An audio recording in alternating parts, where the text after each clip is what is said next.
welcome to Lesson 6. You are officially halfway through this course, so congratulations. So this lesson, we're going to talk about startup funds. With any new business, one of the things you're going to need is some startup funds, right? You're going to need some money to start up, whether that's for advertising or business license or memberships to Chamber of Commerce or buying inventory, lots of things where you're going to need startup funds for. So depending on the type of business that you're starting, your funds and the amount that you need may vary. It will also depend on how much money you are able to invest in your business to begin with. Everybody is in a different financial position, and chances are most people, if they're starting a home-based business, it's because they need to earn some more money. So not everybody has a lot of just extra cash flow. But don't let that hold you back. Don't let that be an excuse for not starting a business, because you can do it. I've started businesses with $5 in my pocket, so it can be done. If you don't have a lot, you can always earn what you need and do little by little on your way up there. You can just tweak your business plan slightly, put it on a smaller scale, and build up your budget to where you need it to be.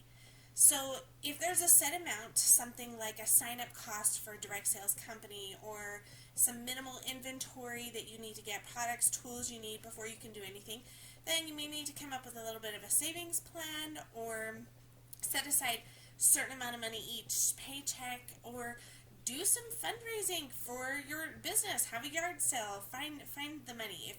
If the will, where there's a will, there's a way, right? If you want to do it bad enough, you'll find the money to do it. So the key is, but you got to know how much you need, right? You can't just set a goal of, hey, I need some money to start a business, but not knowing how much you need. That could be $100, it could be $1,000. So you need to have an idea of how much you need for your startup funds. Everything starts with the first step. So not everybody has just thousands of dollars lying around to invest. It's okay. You don't have to hit that goal right away. And sometimes as you're starting your business, you might start, let's say hypothetically, you want to do a home baked goods business where you're making cupcakes. Okay, my daughter's been watching Cupcake Wars, so we'll go with that example. Let's say you want to start a business selling gourmet cupcakes. Well, you know what? Starting with your business license. Your business license, maybe it costs $50. And business cards are going to cost you another $10 or $20, and things like that. So what do? You know what? Before you start your business, make up some cupcakes. Advertise them for family and friends, selling them as a bake sale item. Now, I'm not advising you to go on full-on business like this and without a business license or anything, but doing a couple batches, and if you're $50 for some cupcakes, as far as you're not going to have to sell very many batches of cupcakes to reach that, right? And so doing a few, kind of testing it out to see if this is something you want to do and to earn the money, you can do that. Call it a bake sale. Say, hey, I'm raising funds. And that also gets the word out about your business, because people are trying your cupcakes and, hey, yeah, I'm starting a business doing this. They don't need to know what step you're on with the business. They don't need to know that you haven't bought your business license yet, because you're earning the money to do it. So again, I'm not advising you to illegally do this without a business license. I would never advise that. You want to make sure you're covered, but I'm saying at the very, very beginning, very first starting up, there are ways that you can raise the money. You can take your business plan on a smaller scale. So don't try to jump and don't get overwhelmed thinking, I need $1,000 to start my business. I'll never reach that, or I have to wait till tax season time so I can use my tax return money, or whatever it is. It's going to take me 10 months, saving $100 a month. Don't let yourself get discouraged. You can do this. Where there's a will, there's a way. So this week's homework, with this lesson's homework, some of you are doing these lessons 1 week at a time, and some are doing them faster and longer, and that's okay. This course is made to do at your own speed. So this lesson's homework is, there's 3 assignments.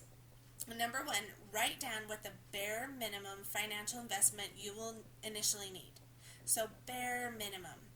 Number 2, write down where the money is going to come from or what you're going to do to get that money. So if you have some money set aside in savings, or hey, I need $300 to start, and I can put aside 20 bucks a week, 50 bucks a week, 100 bucks a week, whatever, how you're going to get that money. I'm going to have a yard sale and I need to raise at least $300. Okay, that's our second one. Number 3, as soon as you have the money needed, open a bank account. You want to have your own business account, so you're going to open it as a DBA or sole proprietor, and then you can, if a sole proprietor, you can open it with your own personal social security number, and that's like a DBA, so it'll be your name, DBA, then the business name. So other types of businesses, corporations, things like that get a little more tricky, and you may need to have your corporate articles of corporation first, and you might need to have a business license first. Check with your bank depending on what type of business you're doing. I know sole proprietors are a little bit more lax, a little bit easier to do, especially starting up. So those are your homework assignments this week. Go over your budget, find out how much you're going to need, and let's get a game plan for getting that money to start you up on your business plan. I'll see you next lesson.